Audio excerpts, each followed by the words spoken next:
Hi everyone. Sometimes there are patients who insist on a sole penile elongation surgery. They do not want an accompanying penile augmentation surgery and ask for the cost of a sole penile elongation surgery. The reason that they make this request is the concern that the fat injected for augmentation might dissolve over time and recurrent fat injections could be necessary. So for that reason, they avoid penile augmentation surgery. Well, my answer is, a sole penile elongation surgery will not satisfy them. A sole penile augmentation is possible, but a sole penile elongation will not give a good result. Why? For elongation, we open parts of the suspensory ligament. As you know, we enter through the back of the penis and cut 80% of the suspensory ligament holding the pubic bone. After that, we pull the pensile tissue forward. We place corset-like sutures to push the penis out on its back. We pull forward the penile tissue released from the pubic bone. And now a gap is created between the penis and the bone. So what you see through the skin from the outside is a compression at the base of the penis. We get about 2 centimeters of elongation in most cases, but a compression occurs at the base of the penis.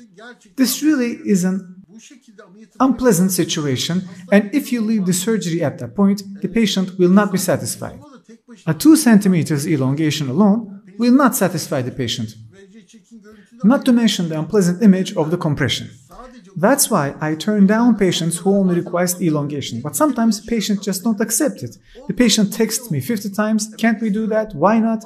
Well, this is what I suggest to such patients. Let me also highlight it here.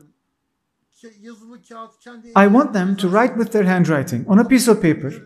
I accept in advance any possible and unpleasant visual outcome of the operation. I consciously want this penile elongation surgery despite my doctor's warning. So I tell them I can do the surgery if they gave their signed consent, undertaking not to file a claim against me. Such an instant patient should sign that document. So, in other words, I tell the patient what will happen from the very beginning. I already have a photo on my website taken in the middle of a real surgery. Well, why did I take this photo during surgery? This is an elongation surgery, and the fat injection has not yet taken place. In the middle of the surgery, well, I perform surgeries in 3 stages. Let me summarize them. Maybe you haven't watched the other videos. Fat is removed from the patient's umbilical region, the first stage.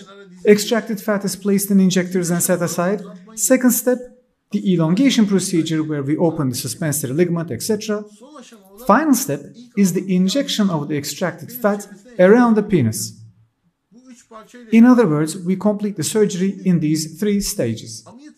We took a photo of one patient in the middle of the operation before the fat injection. I put this on my website to demonstrate what will happen with only penile elongation surgery.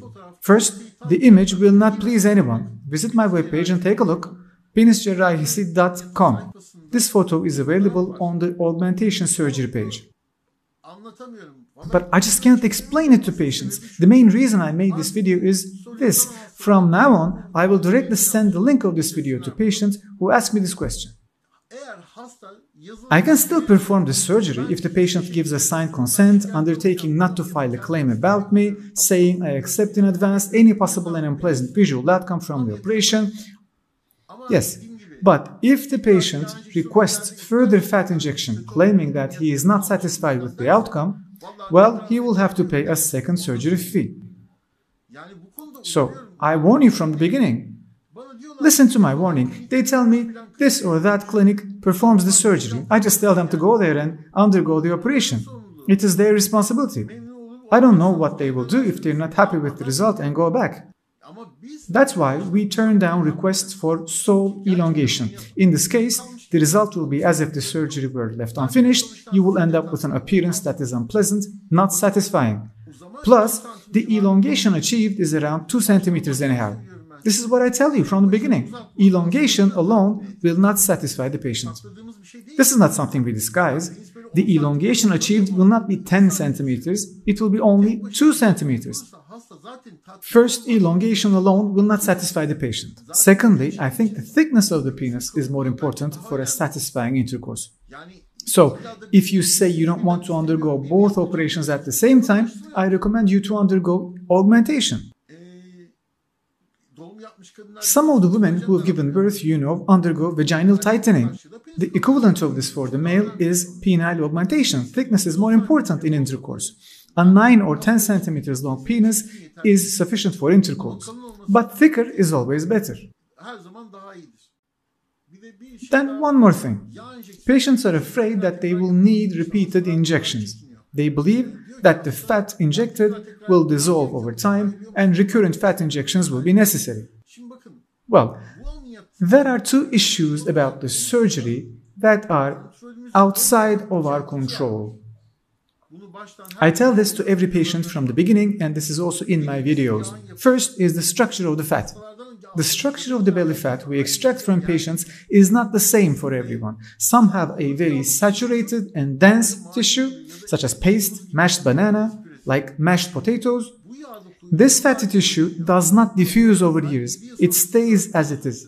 I've even seen it there 7 years after the operation. The fat injection of the patient did not diffuse. Why? Because I have recorded every operation. When the patient called me, I simply looked at this video from the archive and it turned out that his belly fat was very saturated. He came back for a follow-up examination and after 7 years, his appearance was the same. Some came back after 5 years, some after 6, some 4. In other words, if the injected belly fat is saturated, the adipose tissue does not diffuse. One other reason. When you ask these patients about their diet, they say that they consume much animal fat. He eats much food of animal origin. For example, some patients living abroad consume lard, or a patient who had non-saturated belly fat during the operation started to live in Norway for 3 years. He ate a lot of salmon there. Salmon is a fatty fish. When the patient came back for the second surgery, we saw that the belly fat was saturated. If the patient takes in animal fat, such as lard or tail fat, eats a lot of fatty fish, such as salmon, consumes barbecued meat, the injected belly fat of these patients will be saturated and resistant to diffusion. Very clear. So there is no need to do further research on this. Some friends tell me it is necessary to do some more research. Let's test it at university. Well, okay, go on. You can test it. I've been experiencing this in every case at the clinic since 2004. In every case. There are video recordings of my cases. Here are the surgery results. I'm pretty sure of this. It might not be in the articles. I'm pretty sure that at least half of the plastic surgery articles on enhancements are incorrect. I'm pretty much sure about that. No article mentions whether extracted belly fat is saturated or not. They don't mention the importance of diet. Search the literature. You won't find anything. However, diet directly affects the result. Diffusion of fat is a dietary issue. For example, we operated a patient while he was in Istanbul. Injected belly fat was not saturated. Then the patient went and lived in Germany for 3 years. He came back. We operated him again. His belly fat was superb. The only reason for this change is diet. So we had such experiences. We didn't only make comparisons between European and domestic patients. We operated a patient while he was in Istanbul. He went to live in Germany for 3 years. And, I had the chance to make such a comparison. So don't tell me that we need to further research this topic, we have to find subjects, etc. I've seen this in hundreds of patients while working at the clinic and on the field. So diet directly affects the patient's fat composition, which in turn affects the outcome of the surgery. That's sure. 100%. Let me tell you why the injected fat of our people diffuses so easily. Because our people mostly feed on olive oil, sunflower oil, corn oil. Look at the market statistics. The best-selling product is sunflower oil. The belly fat of those people will be non-saturated fat. That's why the fat that we inject to domestic patients tend to diffuse. That's something we expect. But the number of patients I've injected fat for the 3rd time is very few. I swear, it won't exceed 10 people. In general, the second fat injection is sufficient. I attribute this to the following fact. We apply the first injection subcutaneously to an untouched area of the penis. It is easy for some of the injected fat to dissolve and to be eliminated from the body because it has many veins. Even if some of the fat diffuses, a significant portion remains. It turns into a fibrous tissue, that is, it remains a tissue with poor blood supply. We apply the second fat injection directly into this fibrous tissue. In other words, we apply it into the fat residue. I think it is not possible for the injected fat to mix with the blood from there because the second injection stays better in general. What else can I say? For example, in November last year, we operated a Turkish patient who had come from Moscow. His belly fat was the weakest I had ever seen. The fat that we had extracted from the man's abdominal region had water in it. When we put it in the strainer, most of it drained away. So we collected enough amount of fat for injection by collecting those small amounts of fat in the strainer and injected it, but after the surgery, when I visited the patient, I was wondering about his diet because the fat tissue we got from the belly was very weak. I told him I thought he was probably on a plant-based diet. The patient's answer was as follows. I asked him, who cooks your meals? What kind of oil do you use? What type of food do you consume? I asked him if he was on a meat or vegetable-based diet. Here's the man's answer. He said, I cook my meals at home alone and I use olive oil. In fact, the man eats healthy. It's called the Mediterranean diet. He is eating healthy, but that's not good for us. So, unfortunately, it's a disadvantage for surgery. Why is it healthy? Because fat tissue becomes brittle. These men do not suffer from atherosclerosis. The risk of heart attack is low because the adipose tissue is not resistant. But when you inject this fat into the penis, the remaining fibrous tissue becomes very loose. The body can grind it down and slowly dissolve it. I advised the patient to come again a year later. So I told him that almost all of the fat we injected would diffuse away throughout this period. I told him that I would do the second injection when he came back. November passed, but the patient did not come back. Of course, he might not come back. He may think the injected fat will diffuse again, it will not work, so what's the need for a second injection? I don't think so. If he had a second surgery, I'm sure it would be more permanent, because there will always be a residue from the previously injected tissue. We apply the second fat injection into the fibrous tissue and it is more permanent. There is usually no need for a third injection. There are maybe 8 or 10 patients coming in for the third injection. To be frank, they come because they can't get enough of it. The patient himself and his partner are satisfied with the result, but he wants some more. Even though he doesn't need more, he gets the third injection. Those who have the third injection are such cases. After all, well, do not be afraid of fat injection.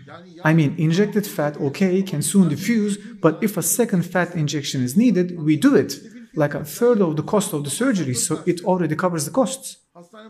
It covers the tax on hospital expenses. What else can I do? I do my best to help my patients. We get 1/3 of the surgery fee for the second fat injection. The second injection is expected. The diffuse part will be completed, but if the penile lengthening is done alone, the result will be unsatisfactory.